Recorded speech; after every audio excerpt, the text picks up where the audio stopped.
What's going on, guys? Kevin with KM Outdoors. I'm here today with Mr. Paul Racz. Yes, sir. What is your official YouTube name now? So far, it's Paul Racz Outdoors. There you go. I'm getting stuff made up that way, so I'm just kind of going with that. Yeah, do it, man. I mean, Do it. we're gonna get into more than just hunting, so Yeah. I have to be kind of on that. Do with the chickens at the house and all that stuff. So. Oh, you have chickens? Yeah. I didn't know yeah, that. we're getting chickens probably in about a month. We'll Really? be hatching them out. Yeah. Oh, that's cool. Yep. Yeah. That's cool. So. I had them for a while. Did I tell you about that? No, didn't Remy get to him? Yeah, I did. I did. Yeah, So, you yeah, did so tell I me. had them.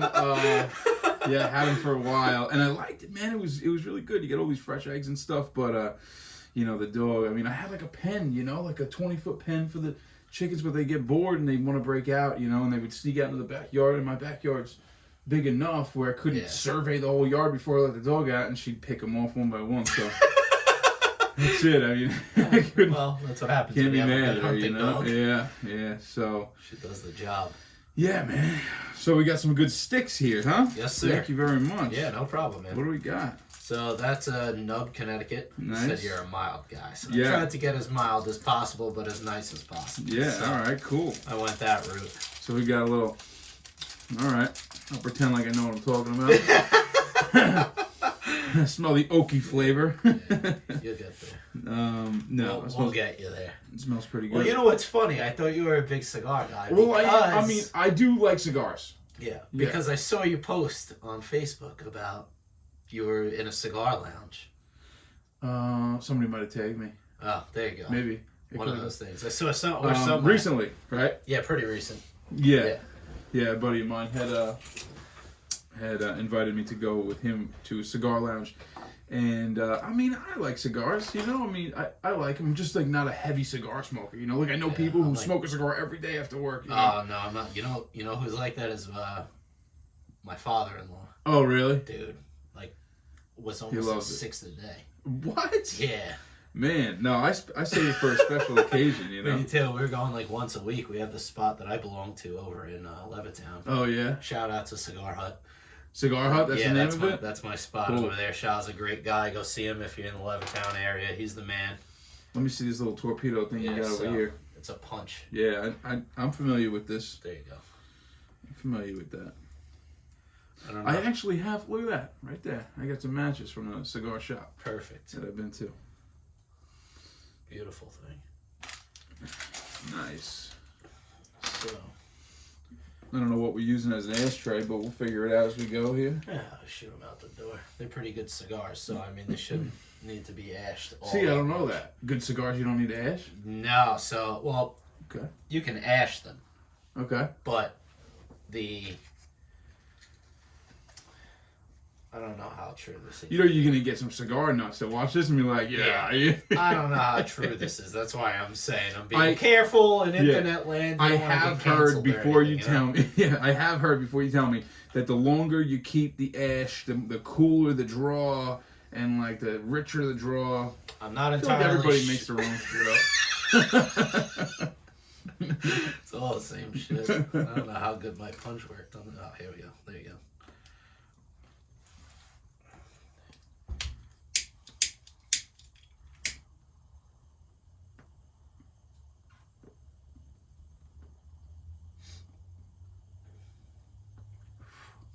I think I'm going good here. All right, so what's going on, man? Not much. Trying to get this cigar lit, and it's gonna be an issue coming from the I'm gonna get coming from the local 7-Eleven that I stopped at to pick these up at. You know. You mean the Dutch Master doesn't burn well? Yeah, the Dutch Master's not burning. This is like a. I'm gonna do a little of this right People here. go crazy over these Romeo and Juliets. Little of this. I'm like a. Bird Dog, Kentucky whiskey. Ah, there you go. The boss at work likes that. I nearly, I'm not a huge fan of this whiskey. I just got it as a gift. Somebody had got it because they got a pointer on it and bought it for me for something. So you got a lot of gifts. I'm gonna. Yeah. I can't help it, man. People love me. I can't help it. That's great. That's not a bad thing. This is gonna be funny. Cheers. I'm gonna get ripped absolutely apart on the internet for this. Yeah, cheers. Thanks for having me, bud. Yeah, thanks for coming. That's tasty. So, all right, cool, man. So one thing that we had spoken about was hunting and outdoors and stuff and family life. Oh yeah. Right. So this could be one of the most controversial topics. Okay. All right. I mean, depending on who you talk to. Mm-hmm. I talk to some guys and they're just like, yeah, this is what I do. This is what we do. The wife knows, the family knows, everybody, this is what we do. So, yes, I mean, I understand people who have that mentality, but, you know, I try my hardest to balance everything, you know? I come home early. You can even ask my wife. I'll set out like we have the properties all over New York, like upstate New York, yeah, that we hunt on. So it turns into like, I'll go out for 3 days, 4 days, sleeping in the truck, sleeping in the tent, yeah, sleeping out in the cold, all this garbage. And it's like by the 4th day, 5th day, I'm like, I gotta go home. yeah. I'm like, I can't do, because sometimes we go up, we try 8 days at a clip, Yeah. you know, to try to hit the different properties, depending on the wind and everything else. Yeah. But it's like, after a little bit, it's like, all right, Yeah. gotta head home, gotta see, like, you miss the family. Yeah, sure, yeah, absolutely. You know what I mean? Absolutely. So, when you were, when you brought that topic up before we got on here, it made me laugh because that's actually one of the main reasons I got into duck hunting was because family time. Because when I lost it again, This thing's shot. Give up on it. This thing is you shot. know, just share mine. I mean, yeah. COVID's over now, right? That's disgusting. COVID's over. Slobbering Take a on puff of that. thing, yep.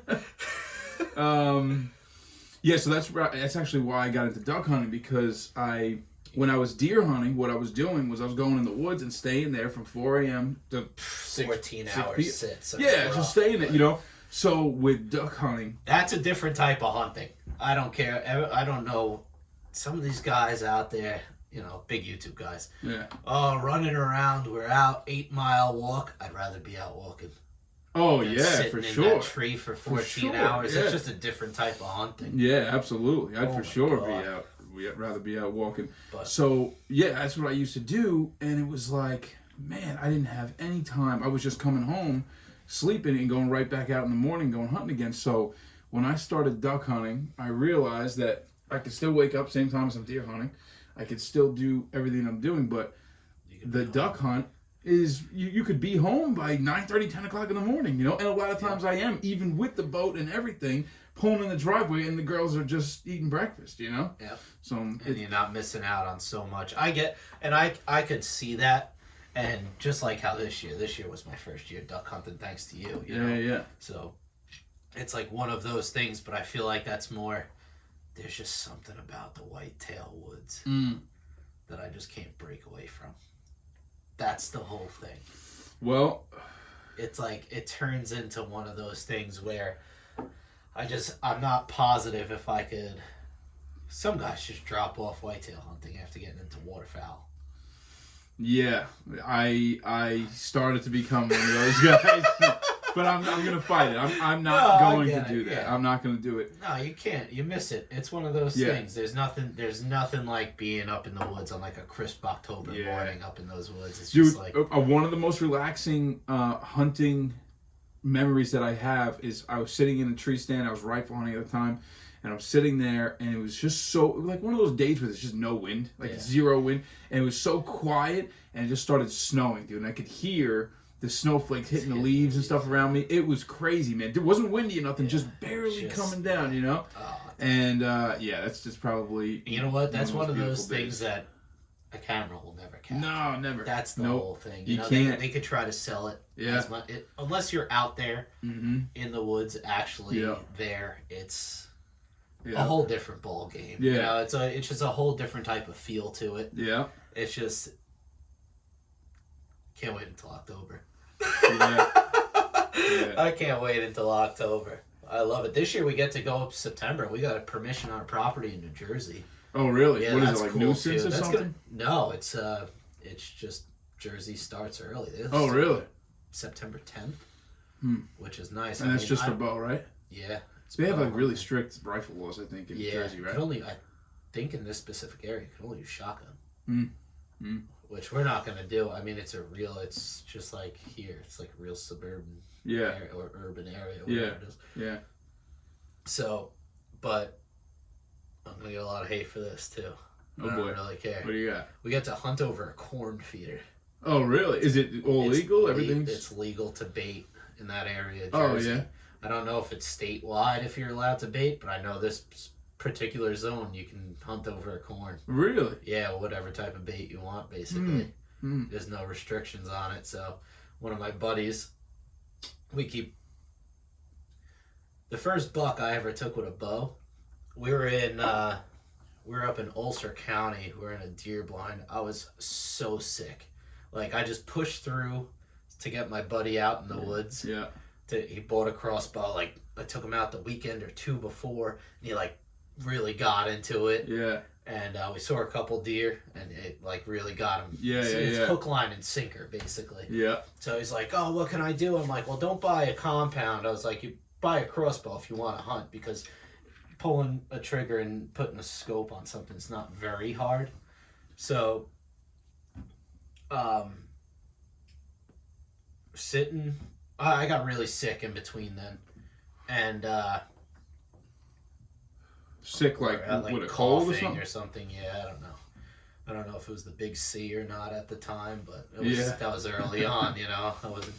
So we're sitting in the blind, and I'm knocked out, snoring, just not feeling. I had 200 tissues in my hunting jacket at the time, like, just sick. I'm just sitting there. All of a sudden, that morning, or that afternoon, he pokes me on the shoulder, and he's like, don't move, there's two does. So there's two does out in front of us.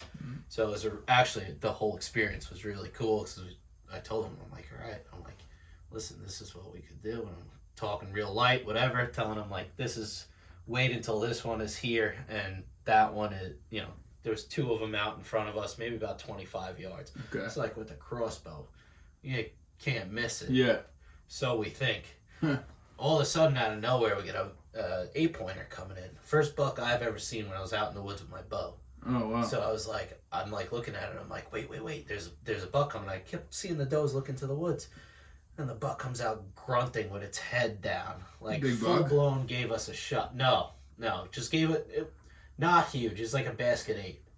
So he wasn't big, but it was big enough to where it gave me chills, and I was like, I'm definitely shooting this deer. Nice. And for that area up in New York, the one guy, it sounds like Civil War on opening day. Yeah. Rifle season. There's a guy across the street that's diagonal from the property, and you hear gunshots from the moment first light hits until about 9:30 in the morning. Really? Yeah, I don't know what he does up there. We're gonna be in competition this year because we're putting in 3 food plots up there. Oh, jeez. So we're gonna try to even out the playing field a little bit. Yeah. But so he takes a shot with the crossbow and clipped the blind and missed. So just out of reaction, I look over to him and I'm telling him, reload, and it's hard to.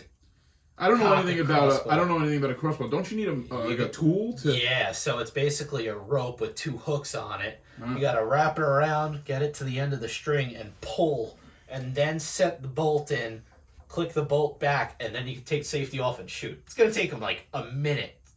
You don't have that time. So I just let out the good old meh to slow the deer down, because when he shot, he hit. I don't know if he was aiming at the shoulder or not, but the bolt hit 2 feet in front of him into the dirt. Oh, wow. So it hit it hit the blind and just deflected down immediately. Oh, jeez. And I just grabbed my bow and I just put one in him because he was now facing us. Yeah. I was aiming for his chest, and as I did that, he just dipped down. Oh, I really? caught him right in the eye. Oh, jeez. And just dropped him. Wow. Yeah. So that was my first Headshot. buck with the bow. Yeah. that was pretty special. The mount is pretty neat. Yeah. Yeah, because it still has the piece of Oh, I think I seen this somewhere. You posted on Yeah. something, right? And the bolt is through the eye. yeah, That's so still the sitting tip there? of the arrow is still in there with the broadhead in the back. You of did it, a Euro mount? Yeah. Yeah. Okay. I did. I remember seeing that. I didn't remember that it was yours until Yeah. you told me that story. But that's pretty neat, man. Yeah, it was definitely a cool thing, and then this year I had some ups and downs. Yeah. Yeah. I mean, it is what it is. It's bow hunting. That's just what it is. Sometimes, you think you're better than what you are, and Yeah. you just completely mess it up. Yeah. Yeah. You blow the shot. Sometimes it happens. And Hey. I get too excited. I mean, it's hunting. Yeah. You never. That's the fun about it. Is you don't know what's gonna happen. Even with my first duck, Mm-hmm. when we were out in the Great South Bay, Mhm. even with the first duck, it was like the most. My legs were shaking. and And it's just like, you just look at it and Yeah. it's like, it's just a duck. Yeah. But it's just, Yeah. it's not just a duck. It was really cool. Yeah. That That one that you shot with me this year Yeah, was your that first. bluebill. Yeah. Yeah. That was cool, man. That was cool. That That whole day was great. Yeah, that was like. I'll throw a picture up of you with the bird on here, but that was cool. We were sitting in there, and it was probably 5 minutes after shooting light, and this thing just came over. He flew this way. He seen our rig and did like a. I didn't even know he was there. Yeah, You said. yeah. You didn't see him, and I seen him coming in. He seen our rig, and he hit the brakes and practically fell 10 feet out of the air, and just about touched the water, and you smoked him. So that that was good. That was good. That was the first shot out of that brand new shotgun. Oh, really? That was the first that was time the you ever first shot time it, I even ever shot it. That was very happy with that purchase. I'll tell you that much. There What you a great go. gun. Yeah. What kind of gun is that? It's a Benelli Nova 12 gauge. Okay. That was pump. I'm in the market to get a new gun, I think. I love it. I'm looking at the 1022, the Ruger semi-automatic. Okay. Because it's a 10-round clip. It's good for rabbit and squirrel hunting. Yeah. It's fun. Something that the kids could learn on when they're older as well. Mm. You don't have to sit there. Single shot 22s are like just a pain in the butt with children. Yeah. I would think, Yeah. especially for my wife as well. Be more fun to get them into it. Mm-hmm. I try to push my wife to kind of, why aren't you gonna come up, stay the weekend upstate with me or anything like that. I can't get her up there during hunt season. She just doesn't have it in her to see the animals or anything. Oh, really? Yeah. It's not for her. It's not for everybody. Well, yeah, no, it's not for everybody. My wife's she's not really into it. Her family has a lot of property upstate, so she's always been around it. She's always been, hunting's in her family. Yep. But she's never really showed too much interest in going hunting. She'll come out fishing with me and stuff. I told her, I'm like, I really would like to get her out duck hunting or something like that. Oh, that would be. You know what it is too? Is that like, especially if you go like early October, I feel like that'd be perfect. Oh yeah, yeah. It's not too cold. The water's still pretty warm. Yep, still pretty warm. You go out in the boat, you sit in these beautiful blinds out there. Like, dude, I don't care what anybody says, man. Every vacation I've been on, anything, the most beautiful sunrises I've ever seen have been in duck blinds, man. That's what I really go out there for. Don't tell anybody. That's what I go out there for, is the sunrises. Take pictures. Dude, I'm always posting pictures of stuff like that up on Instagram and Facebook, and everybody's like, people will message me and be like, "Aren't you out hunting right now?" I'm like, "Yeah, but check this. Like, you don't get to see this. Oh man, yeah. This isn't in every. Why else would I walk up 200 foot in elevation and take me about an hour and a half over? As a crow flies, it's that far, but yeah. takes you an hour and a half to get to that spot, then all of a sudden you're just like overlooking thousands of acres of like cornfields up in PA, and it's just like the sun is just peeking over the mountains, and it's like, this is gorgeous. Yeah. Yep. Yeah, it's unbelievable, man. It really is. It really is. That's what it's about. I tell everybody that too. Like I was telling Chris, because he was saying that he didn't get the. You guys went chucker hunting? We did yesterday. Yeah. Yesterday, yep. So he was telling me, he was like, yeah, he goes, oh, I'm upset that I didn't get the whole hunt on video. I'm like, sometimes it ain't about that. Yeah, exactly. You know, sometimes it's just about making the memory with buddies. It's like that's what it really comes down to. Having fun is, at the end of the day, is like that's what it comes down to. Absolutely. It's about the memories. It's about learning. You know, if you can learn something. I say every time I go out hunting, I try to learn 3 new things. I don't remember where I heard it. I definitely heard it from someone, probably Cameron Haynes or one of those, you know. Yeah. But I really do live by it, and every time I go out, I try to learn 3 new things, you know, whether I'm by myself or whatever it is.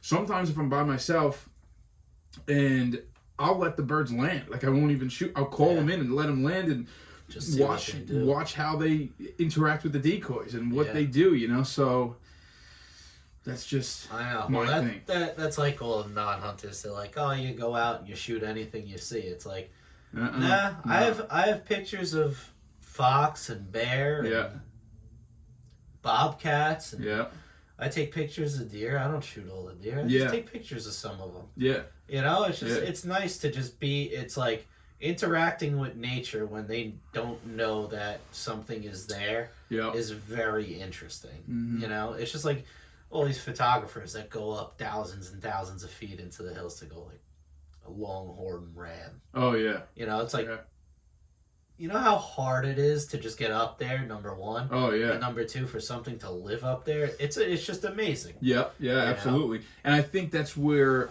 some of the ethics come into play, you know? Yeah. So when you're out deer hunting, right? I mean, and I've come across this, you probably have also, where you get a doe that walks by with 2 yearlings, you know, you're like, man, those yearlings look pretty young. If I take that one doe, those other ones might not make it. You know what I mean? So they're pretty young. So that's how I look at the ethics of it. You know? Yeah. So in that sense, it kind of. I'll just be honest. It'll probably depend on the time of the season. Yeah. If it was a tough season and there's that's what you see, then by all means, I mean, it is what it is. I guess. Uh-huh. I don't necessarily want to do that. I'm very blessed with what we shoot. Like last year, I damn near shot 9 deer. Oh wow! Yeah, so it's like we get these properties that nobody's hunted in over 40 years. Oh wow! And it's just untouched land, and it's stuff like that. We go door knocking, basically. Yeah, is what it is, you know. A lot of guys who get good property, that's what they do, you know, and people are willing to. Some people are willing. Like there's a gentleman. He's a comedian in New York City. What's his name? Michael Racz. Michael Racz. I'm a big fan of stand-up comedy. So yeah, so he's an older guy, but I don't know how much. I guess I don't know how around he was. Okay. I don't know if he was like more like underground comic, or if I know he had a TV show at some point. Oh, okay. So I guess he was like up there at one point. But we actually got in touch with him through Onyx. Oh, really? Yeah. Huh.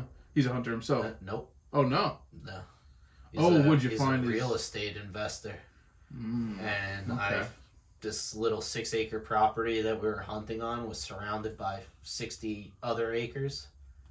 So I was like, I wonder who owns that. No idea. There was an LLC attached to it. Yeah. I get into Onyx. I start Googling everything. I start looking up phone numbers, addresses, tax addresses, all this other stuff. Do a title search on the property, all this stuff. And it's like, all right, you finally find the guy, you call him, leave him a message, and you just hope for the best. I lost it too, by the way. Yeah, so I'm in with you. I felt him when I pulled him out of the humidor. Yeah. And I was like, I don't think these are going to be any good because I didn't have time to run home. Mine was burning pretty good. I'll light that up in a little while. That was toast. So I've done that before too, and picked different names off from Onyx when you see the property boundaries and stuff, and message them on Facebook or whatever it is. You know, hey, listen, this is I'm looking to access this part or whatever. Yeah. And some people are very receptive to it. Some people just don't want anything Absolutely. to do with it. But I'm trying to figure out how to get into the Hamptons on Long Island. That's a tough cookie to crack. Yeah. That's for sure. Our buddy over in Urban Pursuit. Oh, yeah? Yeah, that's what he does. So I'm not really positive on that, so don't mark my words, but I'm pretty sure that's what he does. Well, I have a hunting spot that I've been going. It's public land. It's like one of the only spots in that area out there. And I can tell you that every time people see me on the side of the road, like getting ready or just coming out, going hunting or whatever, I would think they would be very against hunting because it's, for those who are watching this who don't know Long Island, the Hamptons are very, it's a very high-end area, and you just don't get too many people that are, I feel like, into friendly hunting. Yeah, they're not hunter friendly. Yeah, no, not really, but that's what I thought. But when I went out there, people were pulling up, and I couldn't believe how many people were very receptive to it. And it was, you could tell that it was people that weren't into hunting, you know what I mean? They had their mountain bike on the roof, and they, driving their, whatever it was, Lexus, and they were like, hey, just to let you know, I seen a big buck, about 200 feet back here, just passed it. I'm like, wow, all right, I didn't expect that, for me. Yep. Thanks for the info. I'll go see what's over there. Yeah, kind of expecting them to, curse me out, and honestly, I mean, I don't know if it's I think it's the getaway. Yeah. That really brings me to upstate. Oh yeah. Is what it is, it's like to just kind of break away from like the city life. Like, this isn't the city, but like where I'm at, it's pretty busy. Where you're living, and then I work in Manhattan. Yeah. So it's like, just got to get away and just you really don't breathe get some to catch fresh a break, air. huh? Yeah. Literally. Yeah. So it's like, it's one of those things where, what do you do? It's I don't want to go out. And the other thing is the tick situation out. Oh man, yeah, it's terrible. Terrible's not the word. It's unbelievable here on the island. I've never seen anything like it in my life. My buddy Kevin, he loves Long Island deer hunting. Yeah. He's just always after a monster buck. Always. So he tries to bring me along on his little Long Island hunting adventures. It's like every time I go, I'm like, dude, they're in my socks. Yeah. Yeah, it's bad. Thousands of them, though. It's bad. I have never seen anything like it in my life. And we'll go turkey hunting in May, upstate. Yeah. You may see one tick. No, I know exactly what you mean, man. Because it's bananas. Yeah, I go up to my family's property and help them do stuff around the property, and we're bushwhacking and going through the thicket. And by the end of the day, I'm like looking all over me. They're like, "What are you looking for?" I'm like, there's got to be one tick here. And I'm like, I don't know. We never found any, really. One or two, maybe. 1 or 2, maybe every 5 years. And I'm like, wow. Like, every time I go deer hunt on the island, I'm pulling 10 off of my clothes, Dude, it's crazy because we were walking out, and I just remember seeing, like, these little circles all over him, and it's just like little baby tick colonies. They were that on are just him? rubbing off of the leaves and just going onto his leg. Yeah. And it's like, I'm like watching, and I'm like, they gotta be all over me. But he does put the permethrin on. Yeah. And within 10 minutes, they're dead. They really? fall off of them. Yeah, but even still, it's like, with the amount of traveling through the woods that you gotta do to get where you want to go, realistically, to get away from the crowd of people that are there, I can't see it being worth it to me. Yeah. I don't know, though. I'm not really sure. I know some of the deer the guys pull off of Long Island is bananas. Oh, yeah. Yeah, they're big deer, for sure. Huge, yeah. But it's, the ticks really, I mean, it's so, it might be difficult for somebody to understand that's from, like, Tennessee. And they're like, wait, what do you mean? Like, you're on Long Island, you got, a gigantic, I mean. World class. I would say it's pretty fair to say that we have 160-inch deer just on the regular out east. They're just walking around, Absolutely. So, and they're like, what do you mean you're not going to hunt that? It's, you get covered in these bugs, and they carry these diseases, you know what I mean? So it's like, Dude, every year I'm going to get tested for all these tick-borne illnesses at the doctor's office. Dude, it's crazy, man. So it really puts a damper on things. And there's another benefit if we had a whiteboard that said pros and cons of duck hunting to whitetail hunting. Yeah. That would go pro on duck hunting. Yeah. Because you don't got to deal with too much other than maybe getting attacked by a shark early October, putting out the decoys. Yeah, no, man. No, definitely not as many ticks for sure. So, but it sucks too because even these ticks, like I was saying, Lyme's disease is like they're saying that like 60% of ticks here on the island have Lyme disease. That is unbelievable. Yeah, I think about it this way, and this is zero exaggeration. There must have been 1,000 ticks on this one kid on his pants by the end of the day. Really? Well, no exaggeration. Yeah. So I do know that if the ticks are in the nymph stage, they can't carry diseases. I know that. The diseases, they're not born with the diseases. They pick them up as they go along. Yeah. I can only assume that it's probably from the deer or whatever they're feeding off of, but.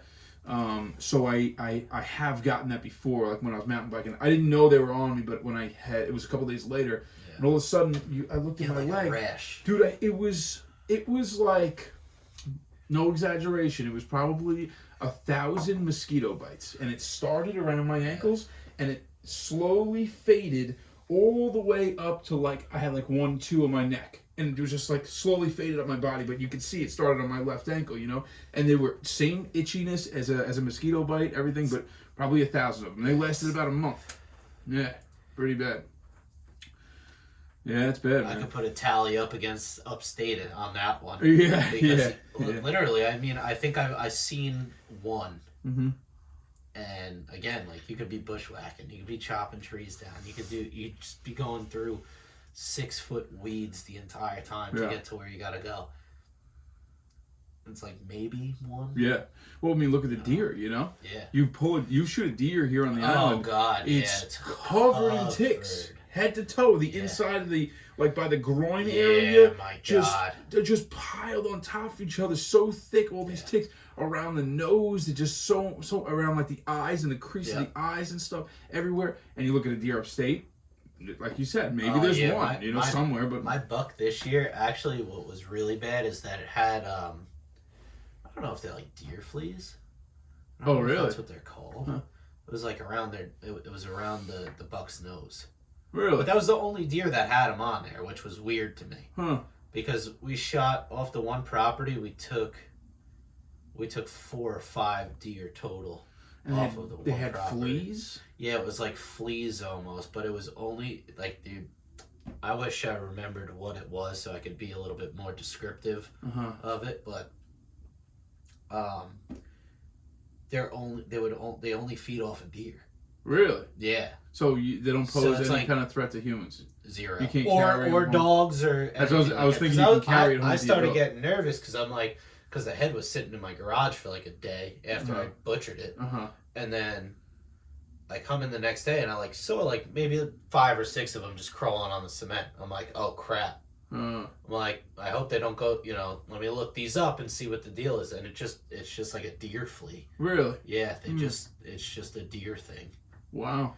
I never heard of that before. Yeah, me either. That's why I'm like, these aren't ticks. I'm like, I thought they were ticks at first. And I'm like, this is the most ticks I've ever seen on a deer that I pulled off of this property. But it's just not. It's different. It's a flea. Wow. Interesting. Well, that's another thing. I can't wait to see what the guys are posting this year about the turkeys.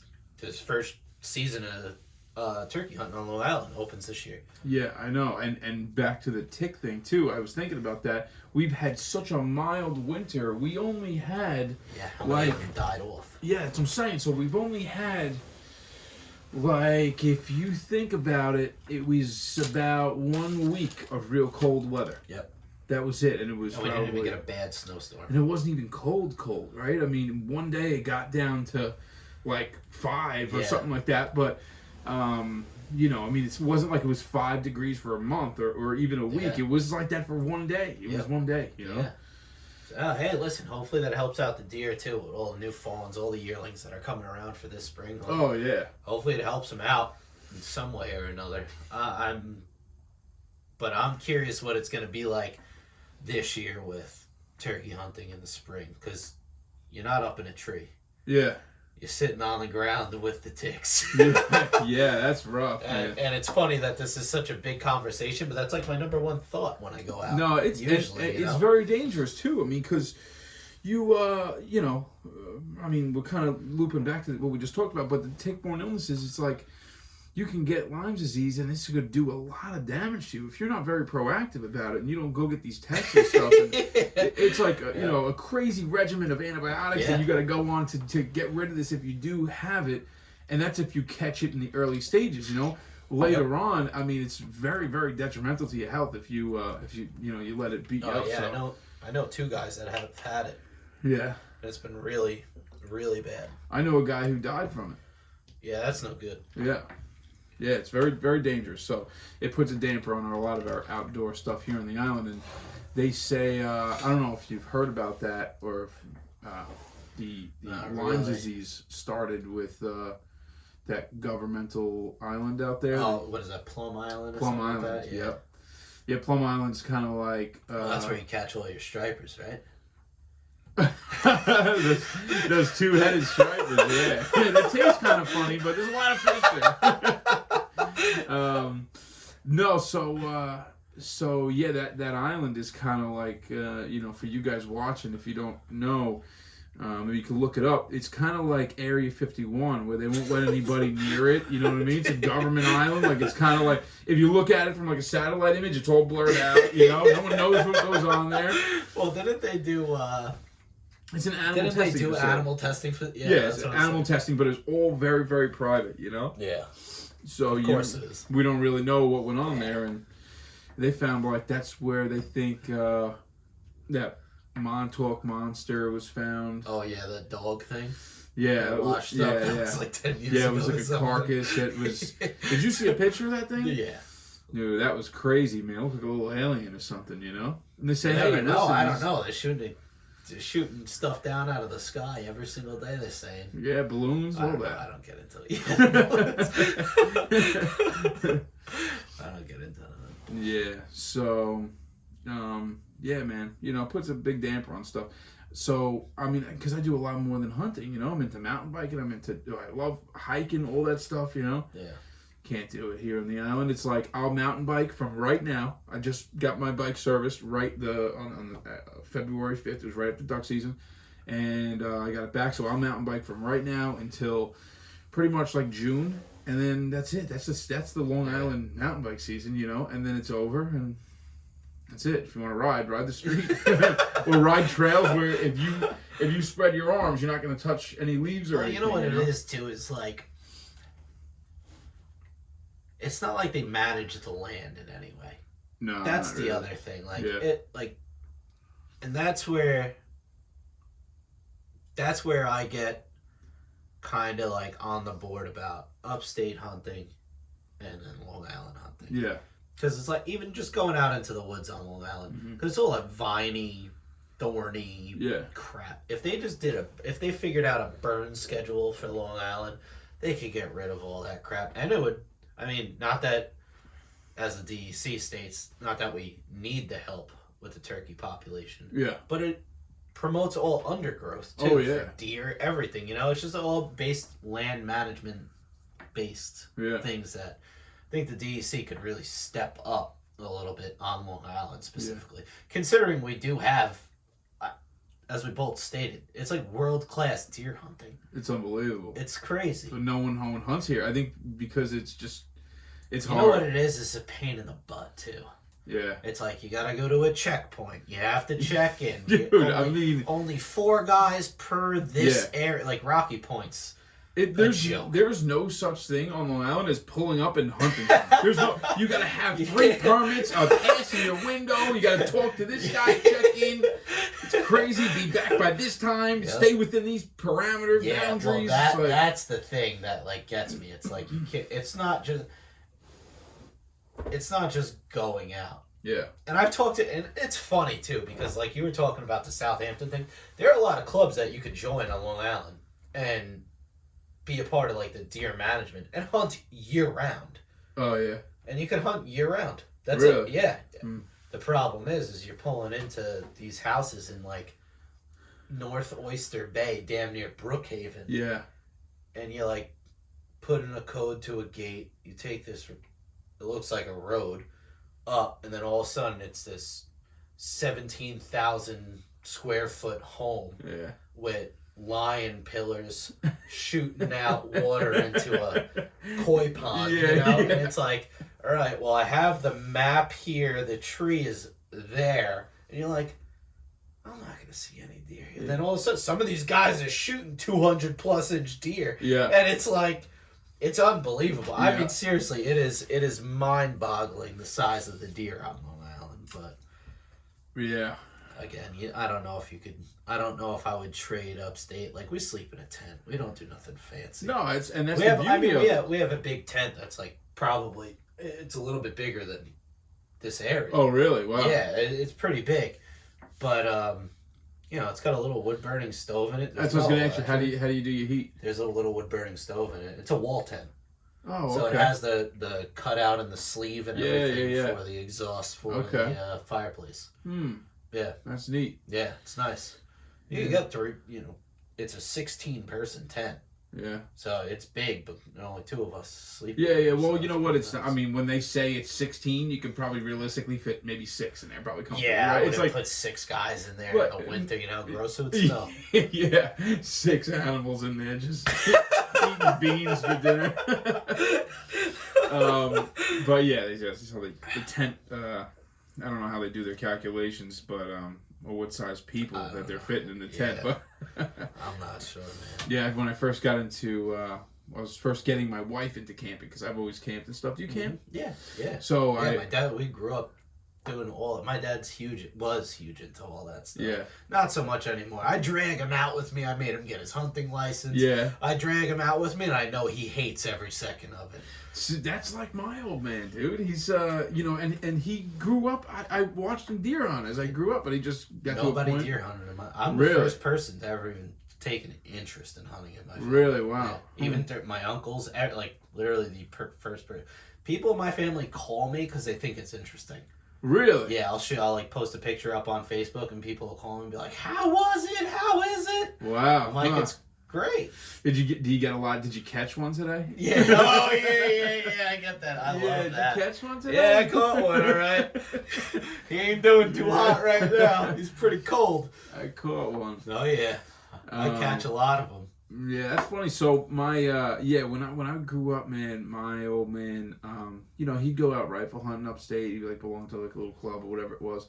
So he'd go like once, twice a year, but wasn't like super into it, going every weekend and stuff, And then I kind of got into it, and he kind of dropped it. Like he was like, I can't even. I don't want to take this kid with me every week. I was that much of a pain in the ass, man. He's like, I ain't letting me come in. He probably gets excited when you text him you got one or whatever. Yeah. That's with deer hunting and stuff. I don't think he understands duck hunting. He's never done anything like that. Doesn't know anything about it. That's a very that's another thing too. When it comes to worlds. when it comes to whitetail hunting, a lot of people can relate to it because, I mean, a lot of people at some point in their life are exposed to whitetail hunting, whether it's rifle hunting, whatever it is, just a family I vacation. hear a lot of it, like that. like the grandfathers. Oh, my grandfather used to hunt. Well, I think my uncles or something. I think that's because there used to be a lot more hunters. Like the hunting was more of a widespread thing. I feel like back in the 50s and 60s and stuff like that. So even the 90s, everybody was doing that stuff. Yeah, I mean, it's just. So now it's definitely fading away. Yeah. But I think because of maybe culture and also properties being used to build 50 and over communities everywhere. So, so that's difficult. But outlets, Legoland. Yeah. That kind of thing. Yeah. So it's expensive too, man. Oh yeah. Having your own property is expensive. I don't care how you slice it. Yeah. It ain't the same as it was. Yeah. 30 years ago. Like, there's not even, like, a resemblance in the price of living than to buy an extra property. Yeah. Like, the house I grew up in, my grandparents paid $14,500 for it. Yeah. A house right in the same area as us, 2 blocks away, just sold for $1.2 million. It's like the whole thing. It's just like, and that's like, all right, that's Long Island. It's like, yeah, but the same thing happens everywhere else. Like, it's just bananas, you know. And the taxes are crazy here too. Yeah. Let's get off of that topic. This one is just, there's just no, you know, we need this to be like an up and up. I gotta pour a double for that conversation. Yeah, I gotta go get a new cigar for that one. I'll tell you that much. Oh man. But I'm excited for this weekend. Yes, it's definitely gonna be a great It's gonna be really fun. You got a lot of new guys. Yeah. That's gonna be the interesting part about it. Yeah. We got my boss coming with us, his buddy and his kid, which will be great. And my dad, we'll see if he likes it. Yeah. So with this place, do you need a hunting license to go to this place? Because I was just talking to, when I did this chucker hunt yesterday, I was talking to Carly from Elite, and she was telling me, she's like, you don't need a license for it. It's I don't know Class what A. I don't know what the So there's different classes of, I guess, like, I don't know what you would really consider this. I mean, it's where we're going is the Catskill Pheasantry. Yeah. So basically, I guess what they do is they raise pheasants there. Yeah. And they just let hunters come and chase them around the property. Yeah. Basically is what it is. Mm-hmm. And I don't know because it's not like a fenced in place. Yeah. You know, these things fly. Uh-huh. So I don't really know how that works, because I know, like, a couple of the high fence places, like, you do need a license to hunt there. Yeah. You need some sort of background in hunting to go there. Yeah. Some of them, at least. I don't know how they classify. Yeah, I don't know what the I'm not really sure. Specifications or I don't know what that is. Excuse me one second. I'm just gonna turn this heat down a little bit. It's getting a little toasty. Roasty toasty. But yeah, there's a place that I go to up in Vermont to do upland hunting. It's called Peaceable Hills. Okay. And there's no fences or anything, so they put these birds out all over the place. And if you don't shoot the birds, it's pretty cool. I wanted to see their operation. I asked them, and they let me see it. They have a huge area. It's probably, I'm going to say, 600, 700 feet by 700 feet. And it has about 10-foot fences, and then there's black netting across the top of it, and all the birds are inside there. On one side of it, they have this huge, almost like a funnel thing, the whole length of the cage, and all the birds that go out in the fields that they put out there that don't get shot, at nighttime, they were telling me they pick up and they fly back in there to eat. And they fly right back in, so it's kind of a one-way door. Those funnels, really, the birds fly, they come in, they can't go back out, so they go right back into the cage. Huh. It's like, wow, that's pretty interesting. I wonder how they learned that. I don't know. That's interesting. Yeah, I mean, I'm gonna have to figure that out with the chickens too, because we got a couple hawks across the street, and that's like the only thing I've been thinking of. Yeah, dude, just yesterday, we're doing this chucker hunt. So they put all the birds out. The first bird we get on, the dog flushes it. I didn't have a shot because it kind of flew over Chris's head. Chris took one shot, missed it, and it went way off. And we seen where it went down, where it just tucked itself in.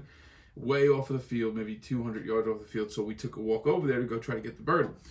We're walking back, and I'm looking at the field, and I said, Chris, is that a hawk that's buzzing around on the field? He goes, I think it is. Dude, it's a huge hawk, and it's just...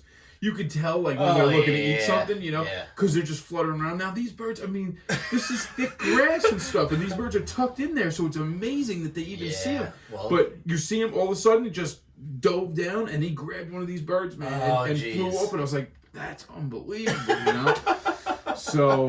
That's what they get to say. Watch it like a hawk's eye. Yeah, I mean, that's just what it is. it's nature, dude. Yeah. It's incredible what certain animals can figure out on just naturally. Yeah. You know, it's like one of those things. Yeah, it is pretty wild. It definitely is. So yeah. So I got that hunt up How many on birds did you guys get? YouTube. So we got 15. We paid for 15 birds. We shot 13. The dog flushed 13, and I was like, man, Chris, I'm like, we missed the 2, and then he reminded me. He said, well, the hawk took one. I said, all right, so we missed 1, and then we went back to the to go meet up with Carly, and she had told us that there was another. Either another hawk or that same hawk took another one when we walked away. We didn't see it, so geez. I said, "Well, at least I know that we didn't miss any birds then." So, there's nothing out there. We got nice. We got 13, man. The dog was pretty sharp, so yeah, it worked out real well. So I'm excited for next weekend. It should be a great weekend. I'm looking forward to it should be really fun. Getting away, just having a little time to chill out for a little bit. It should be fun. That's why I brought up the family thing. Yeah. Because we went to Camelback last week, me, my wife, and my son. We took my mom with us. And it was nice to spend the 3 days with them, like just one-on-one. Oh, yeah. You know, like not like one-on-one, but like it was just nice to be with my family without any interruptions. Sure, yeah. You know, and it's like, no matter how you look at this, if it's a hobby or not, or whatever, or this is the way you have to be to feed your family, whatever the reason is that you hunt, even if it's just for fun. Yeah. It's like you still think of it, and it's like, all right, well, like this morning, I spent 4 hours this morning at the archery range. Yeah. Yeah. You know, it's like you're just trying to. It's hard to balance all that stuff. Yeah. You know, and it's hard to think of like, all right, am I doing enough? Yeah. With my family, and then like my wife's just like the biggest supporter of anything that I do. Oh yeah. To the T. Yeah. So it's just like it's nice knowing that, but then in the back of your mind, it's like you'll be up there sitting freezing your ass off when it's 15 degrees out up in the whitetail woods and 15 feet in a tree. Like, man, I wonder what it's like to be home today. Yeah.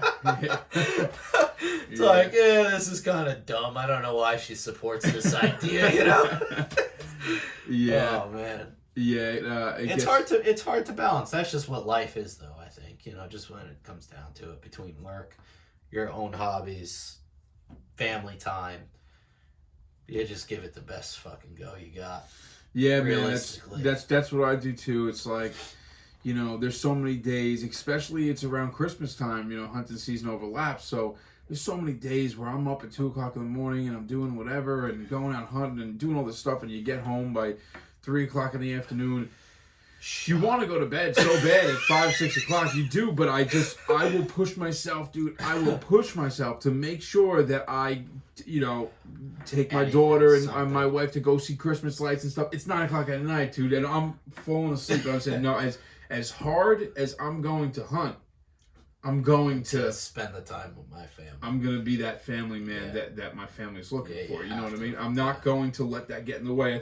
100%. Just the way that I feel like as soon as you start prioritizing hunting over your family is when that starts. Everything's gonna go south. You know. Yeah, if you're going out and you're looking at new bows and you're like, well, if I buy this bow, we don't get to eat lunch for a week. There's a problem. Yeah. You can't do that. You can't do that. And well, you could do it.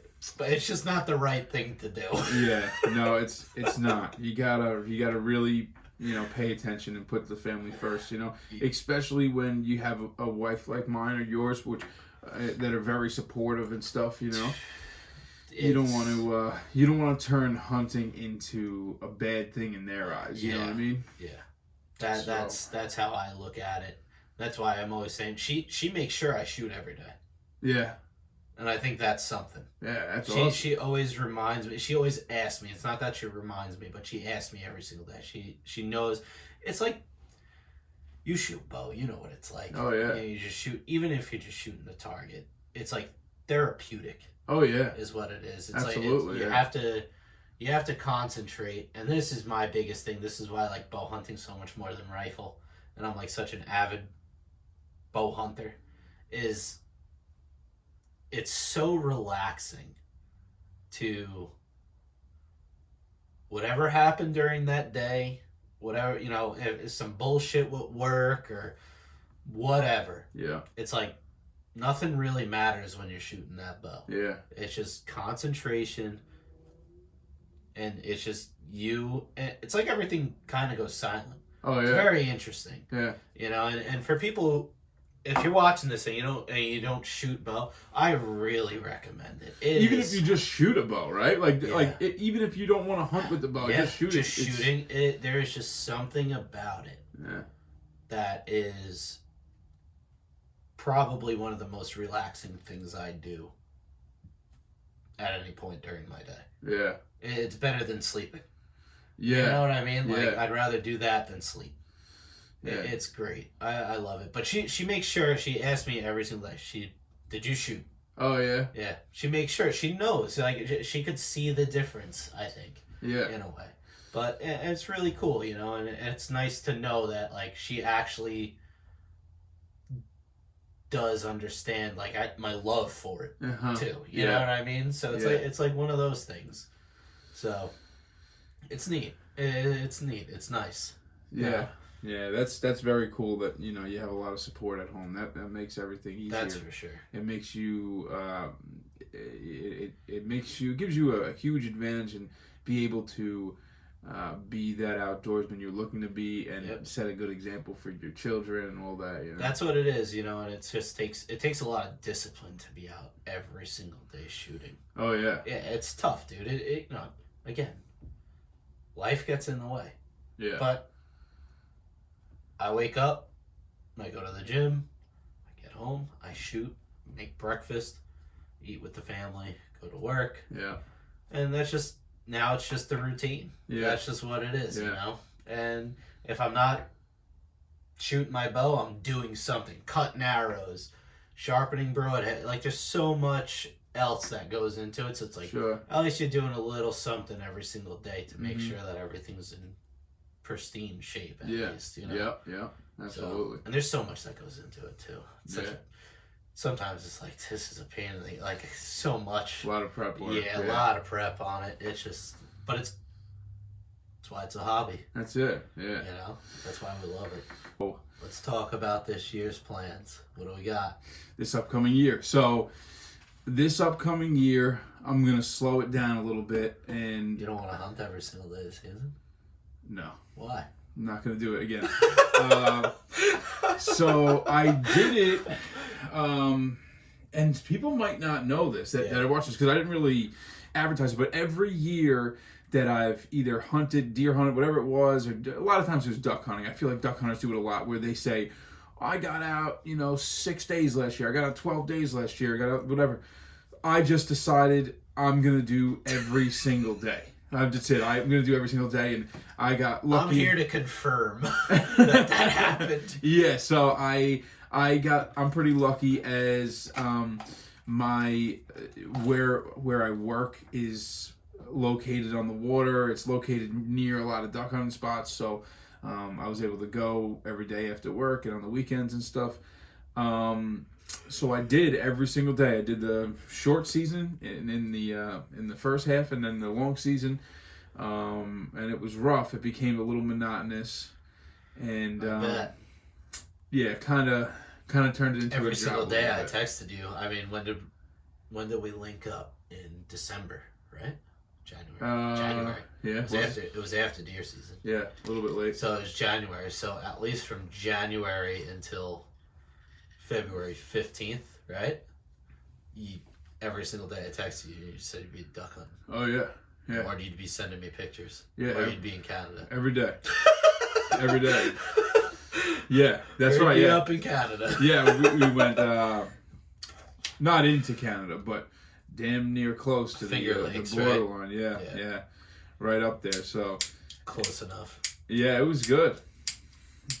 It was good, man. I enjoyed it a lot. but I wouldn't do it again. It was something that I wanted to accomplish, and I'm glad I did it. That's over with, you know. It's just something that I wanted to. It's a bucket list thing I wanted to check off. Well, that was like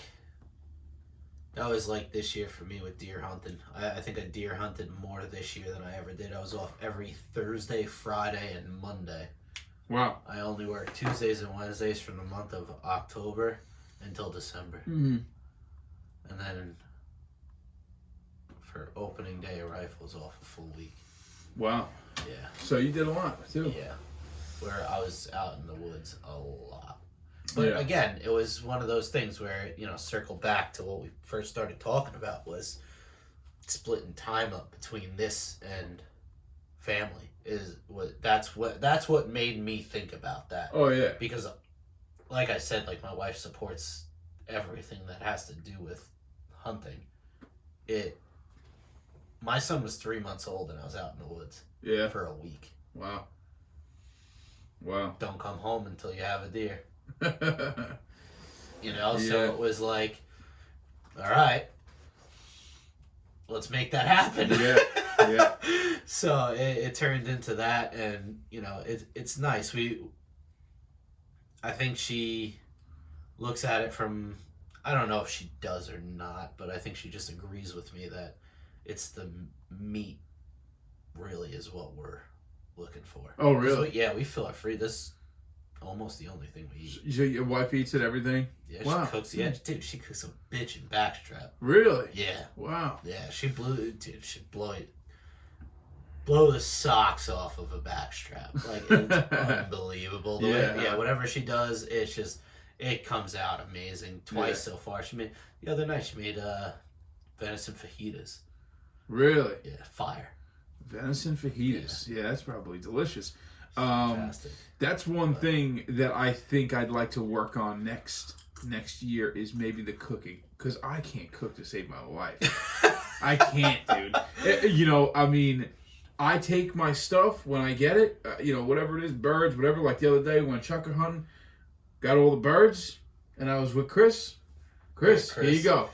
Chris's keys. Yeah, he's a cook. Yeah, you know what I mean? Yeah. He knows all the recipes and stuff. I'm like, it. what am I gonna do? I'm gonna take this. I'm gonna butcher this thing. If I can't do salt and pepper and throw it in a pan, I'm lost. Take it and call me up when dinner's ready. I don't. I can't do it, man. I can't do it. I'm gotta know your limits. Well, that was my thing with the butchering of it. That was tough. That was like the whole learning of that was a process. So I didn't know that you butcher your own deer. Yeah, right in my garage. Wow. So what do you have? Those like hangers, everything. Really? Yeah. You have a dehydrator? You do like jerky and stuff? My oven does it. Wow. Yeah, we do it right in my oven. I didn't know you did that. That's pretty neat. I just spoke to another buddy of mine. I was on his podcast and he did the same thing. He butchers his own. It's not as hard as what you overthink it. I think a lot of the time. Oh yeah? Yeah, you definitely overthink it. But there's also trial and error involved. Yeah. Because if you've never done it before, I've never done it before this. We buy a cow. What we used to do is buy a cow every year. Oh really? So we buy a cow, get it butchered, and pick it up. We wouldn't butcher it. We wouldn't do anything. I again, grew up on Long Island. Didn't come from a family of hunter-gatherers or anything like that. You know what I mean? So it was like, this is a different way of living, I guess, when I really got into this. Wow. And I really took it's discipline, I think, is what really gets you. So, and how long have you been hunting? 4 years. That's it, 4 years. So I got into it from my buddy Vinny. Oh yeah? Yeah, he took me up one time, first time up in the tree that morning. Actually, first time we were up in the tree was during bow season. And we saw a buck raking a tree. Oh yeah? And I was like, wow, this is cool. Like, what is it doing? I didn't know nothing about it. He's been hunting his whole life. And he kind of explained a little bit, and I was like, yeah, I'm set on this. Next time we go out, it's surrounded by coyotes. What was the tree? No, we were. Oh, you did? Yeah, we really? got to the bottom of the tree stand, and the coyotes started coming in on us. Oh wow! Huh. So that was pretty interesting to me, and I was like, huh. This doesn't happen all the time, right? Yeah. This has never happened before. Oh yeah. So, we listened to them a lot. They were actually going after like neighbors' chickens. Oh okay.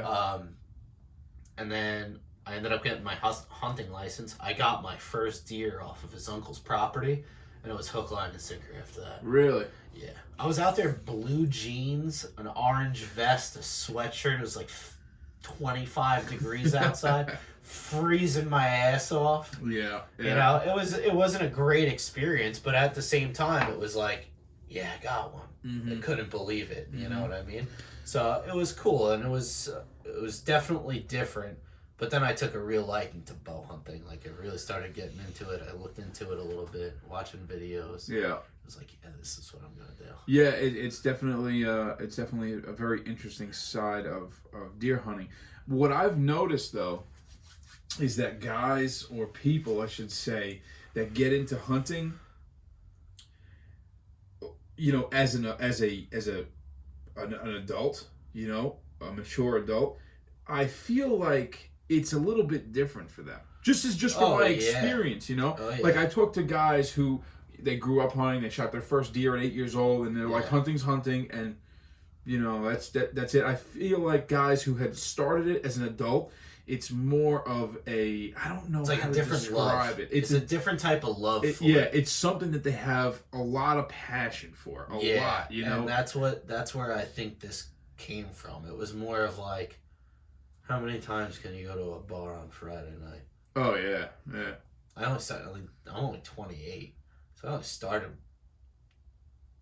doing this 4 years ago. So maybe 23, maybe 24. Yeah. Depending on what year it was when I started. You know what I mean? So it was like, yeah.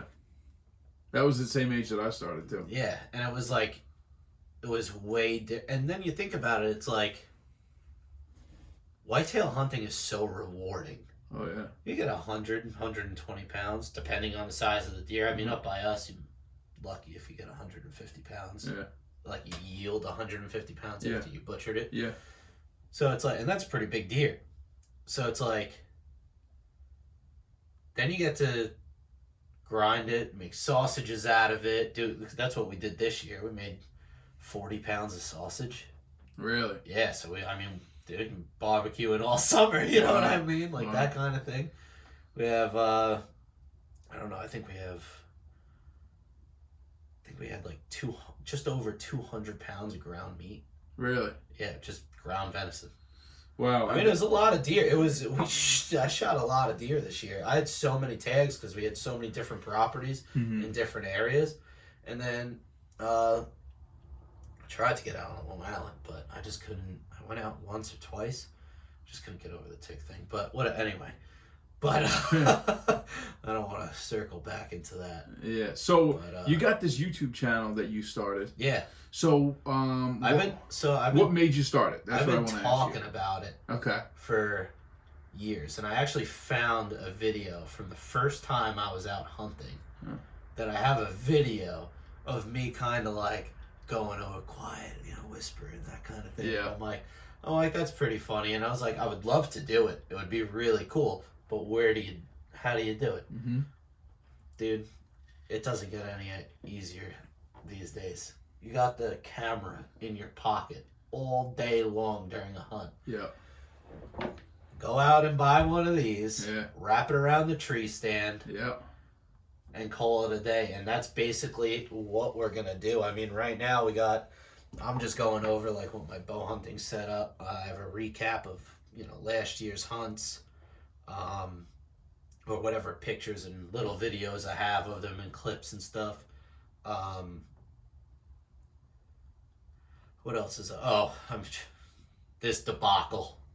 So I've been trying to get into heavier arrows just because this is like the new hot topic of archery. Okay. Right? So I'll just give you a quick rundown. If you have a heavier arrow, apparently, this is what they say. You have a heavier arrow in grains. That's how you measure the weight of an arrow. If you have a heavier arrow and grains, the more kinetic energy this thing will have when it hits something. So therefore, it'll penetrate deeper. So I've just been messing around. I bought myself a new bow this year, finally, an adult bow, and wanted to see, just off-season experimenting. That's about it. Yeah. So yesterday I was supposed to get a shipment in of outserts for my arrow. That's just a sleeve where it could be heavier. It adds more weight to the front of the arrow. I wanted to try to get my arrows up to 600 grains, which is ridiculous. There's no reason to What does the average arrow weigh? Right now, maybe 400. That's what the average one weighs? Probably, if you're shooting under 29 inches draw, more than likely. You're going to be, and it depends on the poundage of your bow as well. There's a lot of factors in bow hunting, and everything is very specific. But on average, you're going to be seeing arrows weigh from, say, 380 to 460. Okay. It's like what an average, that's what a 100 grain broadhead or 100 grain field tip with a regular knock in it and a regular insert. Yeah. So I decided I'm going to go on this big extravagant, try to get the heaviest arrow I can. I can't figure it out. I could only get my arrows to like maybe 480. That's up on the YouTube. Yeah, so that's what this outsert thing was for. I ordered it from the company that I shoot, which is Bloodsport Archery. Those are my favorite arrows that I shoot. Apparently, they don't make an outsert that'll fit those arrows. I went to a couple archery shops, looked online. I had enough with it. I kind of done away with the whole project. That video will be up on my YouTube channel shortly. So, yeah, it was just a whole big disastrous mess. Yeah. Well, I mean, said screw it. Just like everything, man. It's trial and error with everything, That's what it is. I mean, I shoot all different types of arrows. I don't care what it is. Like people say, "Oh, you'll pass through deer." I never knew the grain size of my arrows. I've never had an arrow not go through a deer when I shot it. Really? Yeah. Always goes clean through. I've always seen it sticking out on the other side of the deer in the ground. Yeah. So I'm just kind of doing it to see what the deal was. And that was really it. I was interested in it because it's such a big topic up on YouTube right now, all over it. So through like the hunting public guys talk about it consistently. The Ranch Fairy is like full blown shoot a 750 grain arrow because it'll pass through a fucking brick wall. It's like a damn log. Yeah, that's what I'm saying. And I'm like, what do I need? I'm shooting a deer, I just shoot a deer with a 45-pound bow with a 250 grain arrow on it. Like, there's no difference. Maybe they're doing different types of hunting. Could they be elk hunting or something? It was like pigs and stuff. That's what he was like testing him out on. Oh yeah, he's down in Texas. So I've never shot a pig before. Are they tougher than a whitetail? Really? So they got a real thick. Boy, so when we went pig hunting. It was me, my dad, a couple other guys. And we went boar hunting. Okay. I had to shoot the pig with the arrows. I damn near emptied a quiver. Really? I was told right behind the shoulder. Just line up the shoulder and you'll just go through. Wow. I'm like, okay. It was like a child's bow when I was shooting at the time. I shot this thing at 25 yards. My arrow, I mean, I don't know, the shot looked great, but I had to put 4 more arrows in it. Really? Tough animals, man. And that was a tough thing. It was the first animal I ever shot. That was a tough thing to hear. Yeah. It's not the prettiest thing. Yeah. That's what I could say. Yeah, because you want to... Oh, quick and easy, and there was nothing but... It was nothing like that. Right, it was a lot more suffering than you signed up for there. Yeah. I mean, because you want to make it like a very ethical, quick, kill, and you don't want that animal to suffer. You know what I mean? I would say most of the, not even most. I think every single deer that I've shot with the bow, I've gone right through them and they've fallen with insight. Really? Yeah. I've never had a deer go more than I would say 40 yards. Wow. Yeah, I think the deer. Yeah, for this deer that last year was 43 yards maybe. Really? Yeah, so just a little bit over that. So would you do boar hunting again? Absolutely. You would do it. Would you do it with a bow? Yeah. You would do it with a bow. Yeah. Okay. Now knowing the anatomy of a pig. Yes. Okay. Because it made me look into it and research it a little bit more because it's way different. They have a shield basically. Yeah. From their neck to basically almost their rib cage, and then there's a spot in the rib cage that's a lot softer than the rest of it. Oh, really? Yeah, so that's like where you want to aim to put them down with a bow at least. So my buddy Zach from Blue Collar Bow Hunter, he is planning a boar trip in the Carolinas, and he wants to harvest a boar with a knife. Nothing but a knife. That's real too. That's a sicko. That's a real. Yeah. Yeah, that's real. That's a kid. I mean, I'd like to meet him. Dude, you would get along great with this guy, man. He's into doing his own stuff too. He butchers his own deer. He's a phenomenal archer. He's more like Tim Wells. Wants to get him with a spear and all that jazz. Yeah, you know? yeah. I don't know if I could do it. Good luck. That's what I could say. Yeah, it's going to be interesting. I hope that he gets it on tape and we're able to watch it. I hope he's okay. Yeah, seriously, man. I mean, those dogs, I see the dogs like down in Texas and stuff when they run the dogs, they got the cut collars on them. They run like pit bulls for them, right? And they got these big cut collars on them. I had told this before, but I had done some deer hunting with a couple of guys from Florida a couple years back, and they run for boar 2 times a year when only the hunting season is whatever it is, 3 months or something like that. I don't know, I'm just making up numbers. But in the off season, they still run for boar, but what they do is they catch this boar. I don't know how they do it, but they corner this boar in with dogs, and they castrate the boar. Yeah. You know about this? Yeah.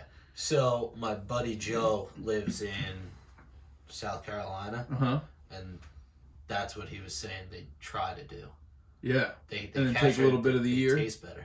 Yes, exactly. So the testosterone drains from the muscles and stuff. Yeah.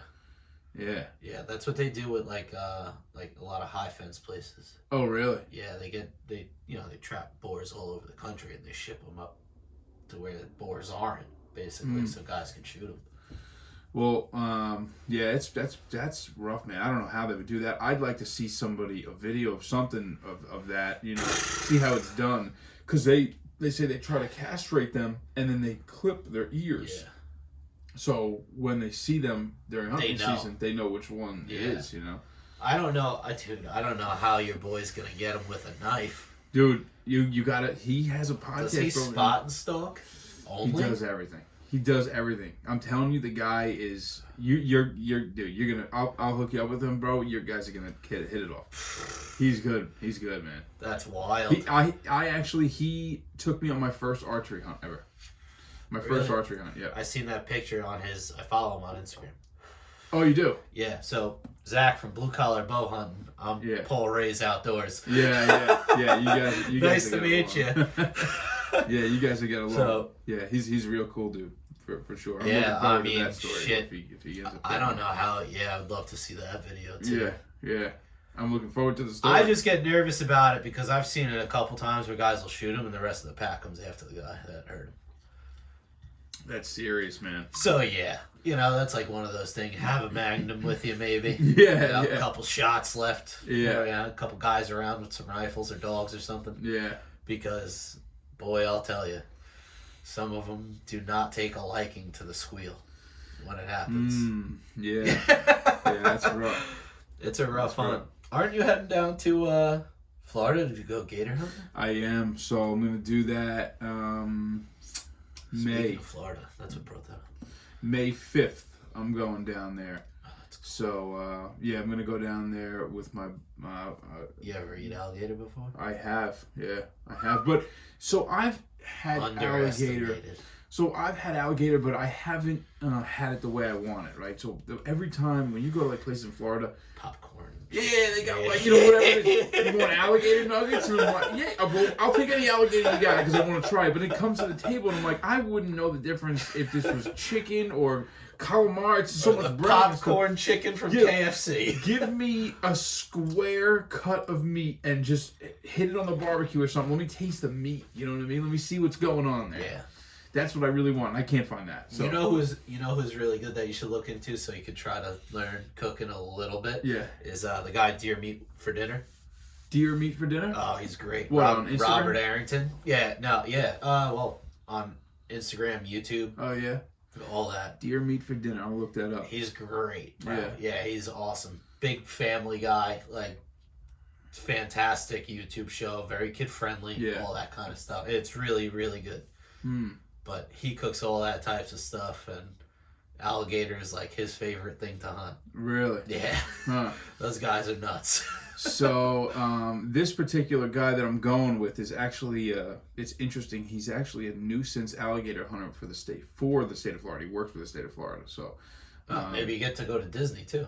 I actually am doing that. That's exactly what I'm doing in the same trip. I'm going down there with the girls, and for one night I'm going gator hunting, and then actually 2 days later we're going to Disney. That's great. Yeah, we can do That'll be sick. Yeah. So I'll go to Disney with bloodstained pants. That'll be cool. Hey, whatever. You match the crowd down in Florida. Yeah. So I'm excited for that. That'll be a good one. You got any upcoming fun. hunts? Trying to. Just a lot of land management right now, dude. Yeah. That's what it. That's basically what it is. We gotta get everything done on the one property. It's bare. Yeah. It's bare. We gotta get like I was telling you earlier, we gotta get the couple food plots put in. Gotta get stands hung. Just gotta get a lot of stuff done before May.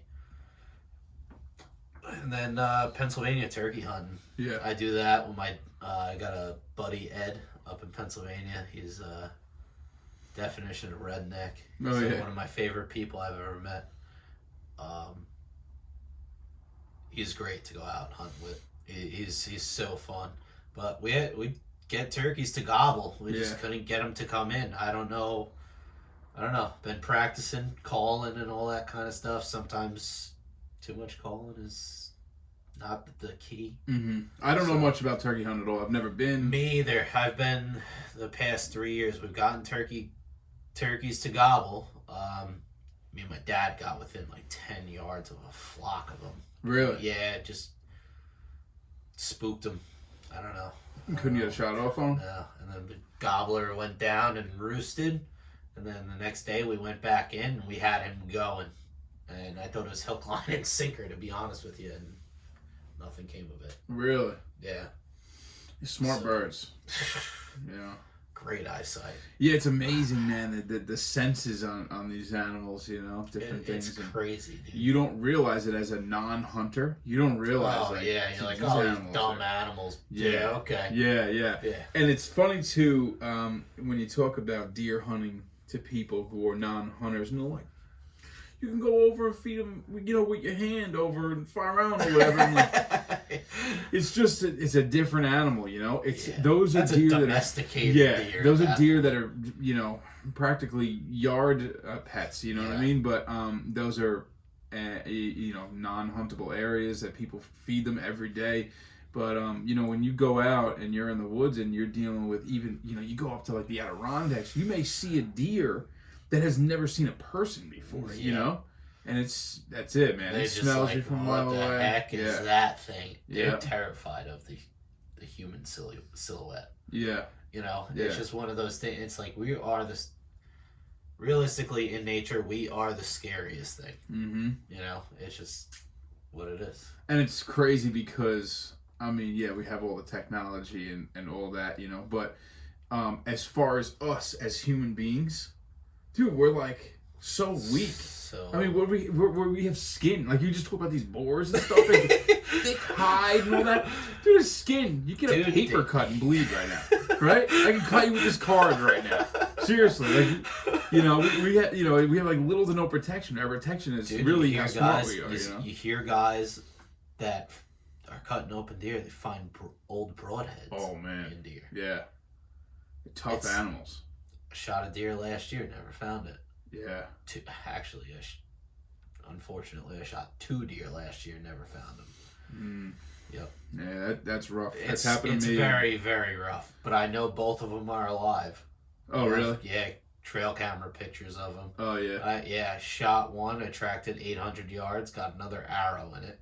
Wow. It stood up and looked at me from about 31 yards away. I hit him square in the chest. A couple weeks later, shows up, picture. Huh. Fletchings are sticking out of his chest. Really? Yep. Wow. That's amazing, man. 2 months ago, I wish I had pictures of this. I just don't speak to the gentleman we hunt with that runs the cameras up there anymore.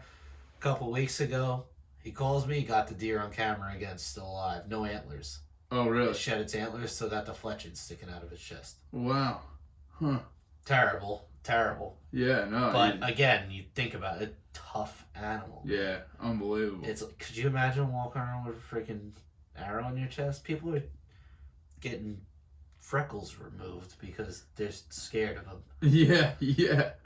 And you think about if you get a cut or something and you're at work, whatever, you get your finger and cut, it's infected say, the next day. Say you need 5 stitches or something like that. Maybe I don't know how big a cut would be. Maybe a 2-inch cut or something like that. You're like, I need stitches for this.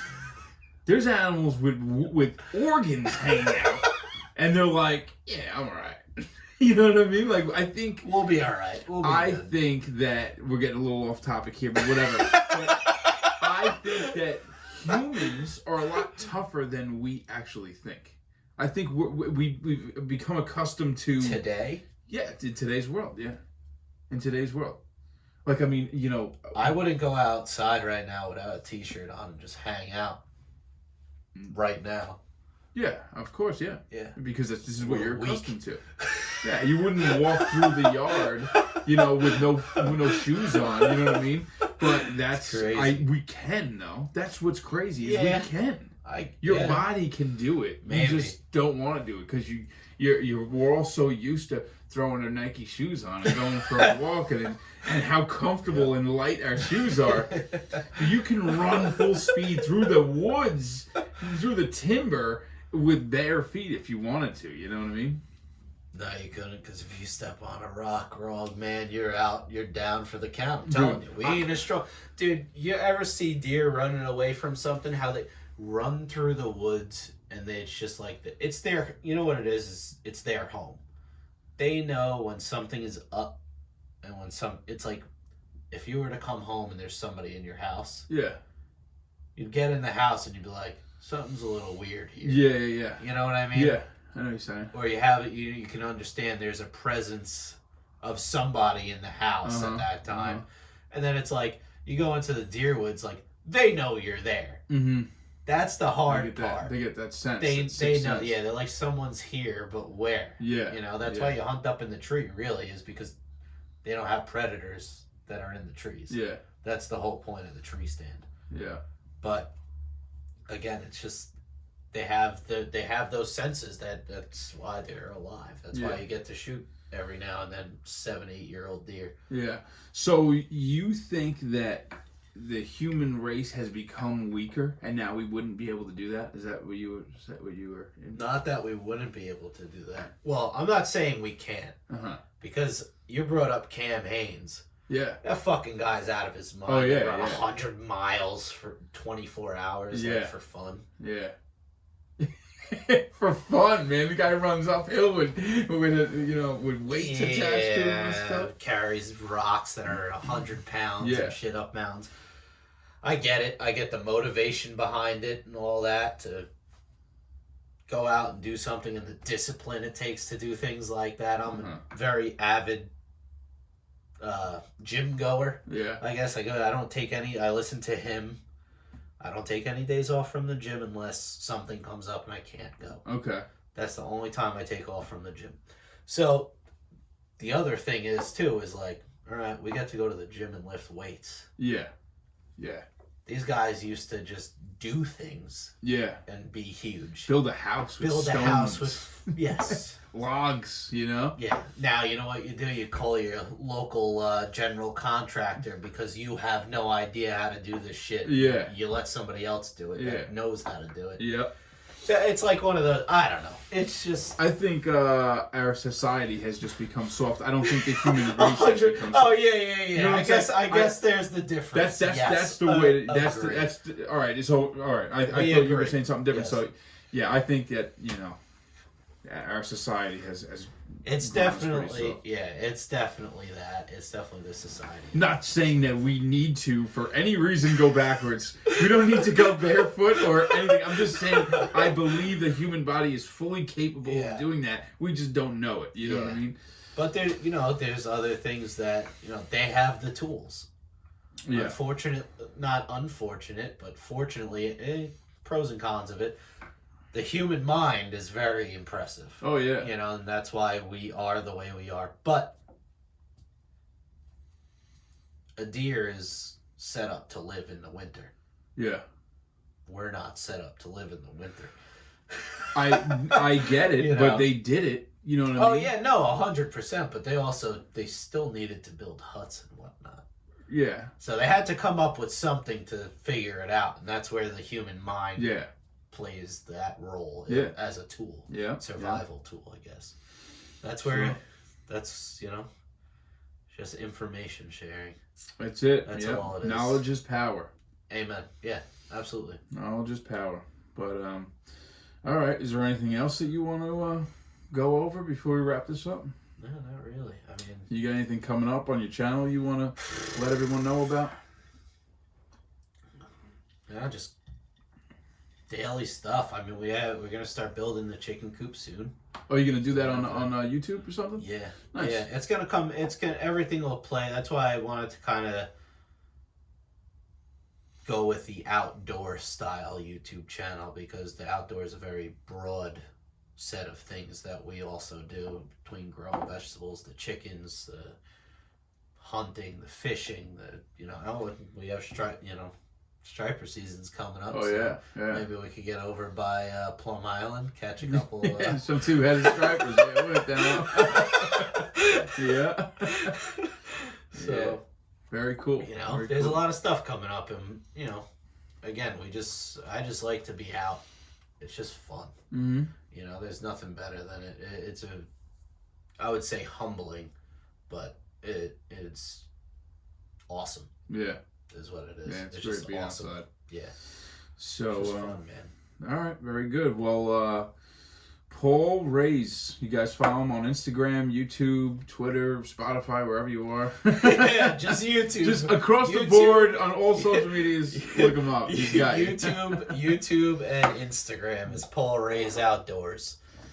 There you go. So that's it. Well, and, man, listen, we'll keep it up. Awesome having you on, too. Absolutely. Thank you very much. It. Yep, appreciate absolutely. It. And next week we'll get after some birds again. Yeah, that'll be on there. Yes, sir. All right, guys, take care and talk to you soon. Thank you.